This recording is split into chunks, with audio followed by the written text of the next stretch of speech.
for disturbing reasons. Let's get into it. Sustanet account on Reddit looks very ordinary at first glance. Most of its posts were about collecting virtual pets like Tamagotchis or the wildly popular tabletop wargame Warhammer 40,000. More specifically, Sustanet was interested in painting Warhammer minifigures and sharing his work on the internet. On the 1st of November 2020, he shared another one of these minifigures on the Warhammer subreddit, but this one was a bit different. The finished product. My girlfriend's 9-year-old daughter planned and painted this scheme, with a bit of help from me on the helmet and small bits. She is very proud, and it looks pretty darn good. This post didn't receive much attention at the time, was like some type but of the few replies it Skylander. did receive were very positive. Your girlfriend's 9-year-old daughter paints better than any pro painter I've ever seen on eBay. Great work. She should be proud. That's definitely a lot better than some stuff I see from adults. But more recent comments had a much different tone. Have a horrible time in jail. She would have been an amazing artist. She could have grown up to be such an amazing artist if she wanted to. I'm sorry, Maddie. At first, it's unclear what they're referencing, until you look a bit further. He The killed incident his started sister? on February 26, 2024. At around 4:30 p.m., Jennifer Soto went to the Hunters Creek Middle School in Orlando, Florida to pick up her daughter Madeline, or known to most as Maddie. But when she asked for Maddie, school staff told her that her daughter never arrived that day. Jennifer initially presumed that Maddie must have gone to her grandmother's office, which was close to the school. Unfortunately, she wasn't there either. So she began searching for Maddie in the surrounding areas on her own, and also told someone to call the police. 911, what's the location of your emergency? And do you need police, fire, or medical? Police, possibly. I'm reporting a missing child. Maddie was officially reported missing at around 8 p.m., triggering an immediate search and rescue effort. Over 50 members of the emergency response team went door to door in the neighborhood, asking if anyone had seen Maddie earlier that day. However, despite looking for her all night, they couldn't find a single clue about her whereabouts. The person who dropped her off at school was Jennifer's boyfriend of 7 years, the owner of the Sustanet Reddit account, Stephen Stearns. When asked about it, he claimed Maddie asked to be dropped off a few blocks away from the school so her friends wouldn't see her in Stephen's old car. What? Like around where these communities were, Okay. and it's just like in this strip. That night, Stearns showed deputies the spot where he says Madeline got out of his car, a silver Lincoln MKZ.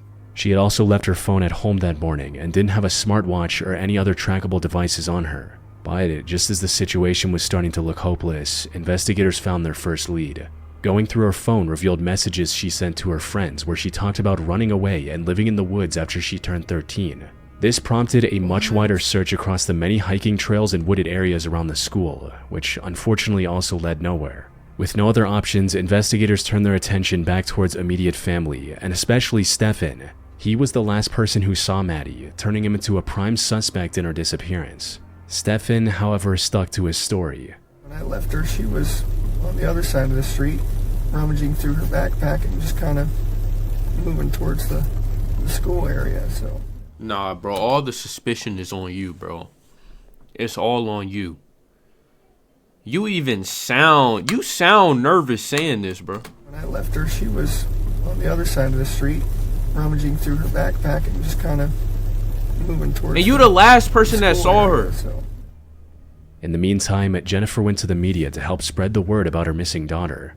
I don't know. I want her to be okay, and I want her to be safe. I don't want Hopefully she didn't I commit. don't want her to come back harmed. I just want her back. Whatever that means. I just want her back.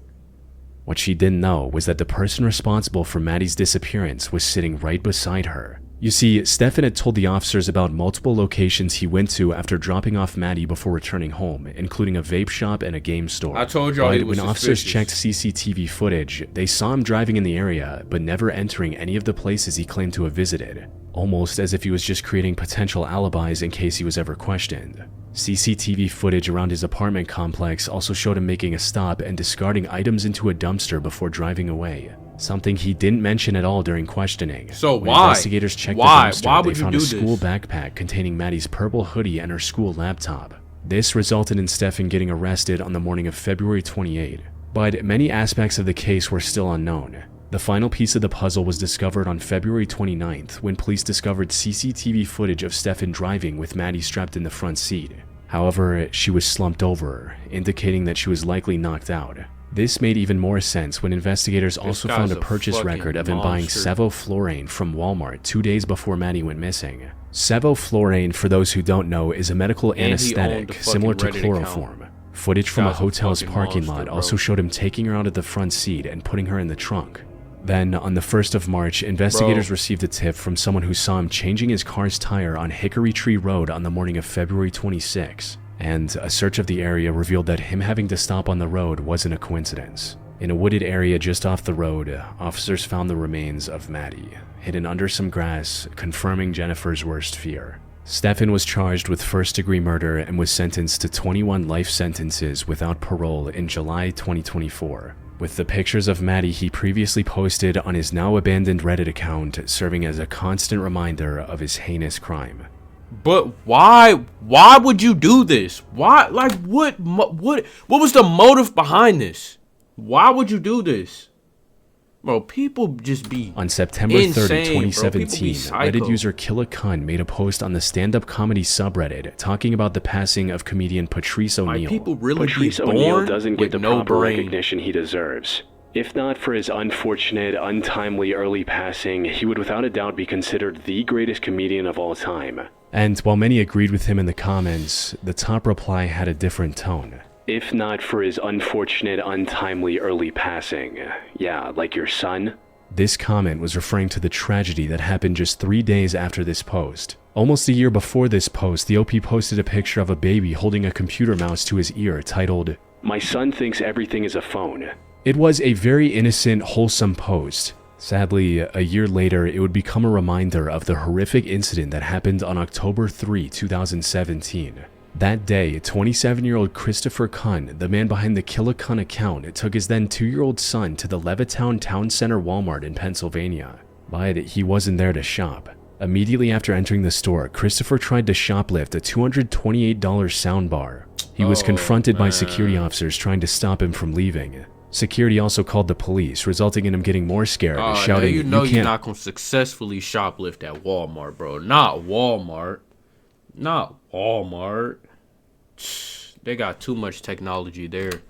Him from leaving. Security also called the police, resulting in him getting more scared, shouting, "You can't hold me here," and rushing back to his car with his They got all two-year-old son. type of The son climbed sensors into the and- back seat, leading Nah. Christopher to make the worst mistake he could have made Just in that buy it, bro. situation. He forgot to strap him into the toddler seat. Instead, he climbed into the driver's seat and sped off. He wasn't even being chased by the police yet, but he What? kept Is driving this in real footage? into the driver's seat and sped off. He wasn't even being chased by the police yet, but he kept driving at an unsafe speed. He then tried to run a red light at an intersection just a few hundred feet from the Walmart. Unfortunately, that's where his luck ran out. In an effort to flee the scene, he T-boned another vehicle, resulting in his car rolling over. Christopher himself was buckled in, allowing him to come out of the crash with minimal injuries. Sadly, his son was ejected from the car and landed violently on the roadway, passing away on the spot. Witnesses also saw Christopher stepping out of the car and looking at the remains of his own son before continuing to flee on my foot. God. Fortunately, the police arrived. Looking at remains of a toddler? That's gotta be chilling. The remains of his own son before continuing to flee on foot. Fortunately, the police arrived at the scene moments later and arrested Christopher, who was trying to hide in the plants next to the road. Further investigation revealed that he was under the influence of drugs, which may have contributed to his erratic behavior. I'm surprised Christopher they also actually turned got out to have an footage. extensive criminal record, including theft, fraud, terroristic threats against his wife, Bro, you and just many killed more. your son, He was bro. also driving with a suspended license due to prior drug possession. He stood trial on March 28, 2018 on charges of third-degree murder, child endangerment, and others. He was later sentenced to 8.5 to 30 years in prison, and as far as I was able to find, he remains behind bars with no reports of his release. You just put your son On in the the worst 11th of position August possible, 2018, Reddit user Galpticos posted a very run-of-the-mill meme on the Dank Memes subreddit. There was nothing too notable about it, and it received a little remember attention at Dank the Memes. time. But if you visit the post today, you'll see strange comments like, "Bro, this is crazy. The history behind this guy is actually insane. This is actually disturbing. He's probably in hell now." What? They seem very out of place at first, but learning what the owner of this account did, they're not all that surprising. You see, there were two constants on the Galpticos Reddit account. Unfortunately, that's not how things played out. The incident happened on the night of April 5th at around 1 a.m. when Farhan posted a Google Drive link to his Instagram. Inside was a 7-page document detailing what he was about to do and why. It opened with the chilling line, "Hey everyone, I killed myself and my family. If I'm going to die, I might as well get some attention." The rest of the document went on to detail the plan he made with his brother to purchase guns and take out the rest of his family when the time came. He talked about how his depression had persisted for most of his life, and that there were many people who tried to help him, but they all failed and eventually ended up ghosting him. In a segment about happiness, he wrote, He was "It's too not deep fair. in depression, I did everything right, every little thing right, and I'm still just apathetic. Everyone's allowed to worry about their future, and I can't even think about what I'm going to do tomorrow without enduring an existential crisis. It's not fair how everyone can be so content while I can't even fathom being happy. No matter what I do, I just can't be happy." He also mentioned, it's sad you can get that deep into depression where literally nothing can help, and you would just, the only thing that can help when you get that deep in is literally antidepressants, and you got to take that shit probably for the rest of your life if you want to live normally, because you can actually get way too deep in depression where it's like nothing can help you, a fucking therapist can't help you, like nothing can help at all, bro. You're just gonna feel like shit every single day you wake up. So you probably need antidepressants, bro. Like that's the only thing I could think of that might help. And his reason for ending his family as well, which essentially boiled down to they'll be sad after he's gone, so this is a better option. He was clearly facing serious mental struggles, but at this point it was already too late. One of his friends noticed the concerning Instagram post and requested a welfare check. Officers arrived at the scene just a few minutes later. Unfortunately, there was nothing they could do. The house was fully locked, and by the time they managed to break in, all 6 family members had already passed away from gunshot wounds. Wow. Leaving Farhan's abandoned Reddit account as a snapshot of how he felt leading up to the brutal massacre. Wow. That's sad. NM Writes, or Nicholas Cassotis, became a prominent horror fiction writer on Reddit in all this shit is on 2019, Reddit with some of his just stories receiving tens of thousands of upvotes. What it's none of his kinda readers creepy knew, all this however, shit is on was that the Reddit. writer of these fictional horror stories would end up living through something similar himself. As a fan's comment on his last post on Reddit states, "You were always a good writer, but a bad husband." His crime first came to light on December 2nd, 2022, when a group of hunters found a human torso inside a plastic container at a hunting park in Riceboro, Georgia. When police arrived at the scene, they found another plastic container and a knife nearby. A more thorough search of the area also revealed several other dismembered parts of the same person, scattered in a 3-mile radius of the initial finding. Unfortunately, it took until May 11 to identify the person through DNA testing. Oh my This God. turned out to be Mindy Cassotis, a 40-year-old woman from Savannah, Georgia. The very next day, police arrested 40-year-old Nicholas Cassotis, known online as NM Writes, as the prime suspect in the case. He was married to another bro, I'm woman. about to end the video, bro. This dude said a human yo, I'm about to end the video, dude. This shit, it's already fucking with me. I mean, we almost done. We just got a few more minutes left, but this shit, it's already kind of fucking with me, bro.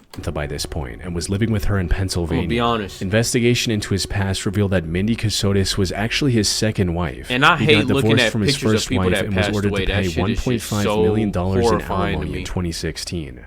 But instead of paying the amount, he went on the run and married Mindy the same year. They ended up moving to many different places over the years, eventually settling in an Airbnb with her parents in Savannah, Georgia. Then, on the 1st of December 2022, he told her parents that she went to the hospital for high blood pressure related issues. There, the situation got worse, and she ended up passing away due to a Bro, stroke. come on, stop showing Not long pictures, after bro, that, he moved to please, Pennsylvania please. to marry Come on, please, Samantha, bro. his now third wife. This appeared to be a very open and shut Please. case of him taking the life of his wife and running away to a new location to hide. He stood trial on August 5, 2025, and that's when he came out with his version of what happened, which to any of his readers sounded like another one of the fictional stories he used to write on Reddit.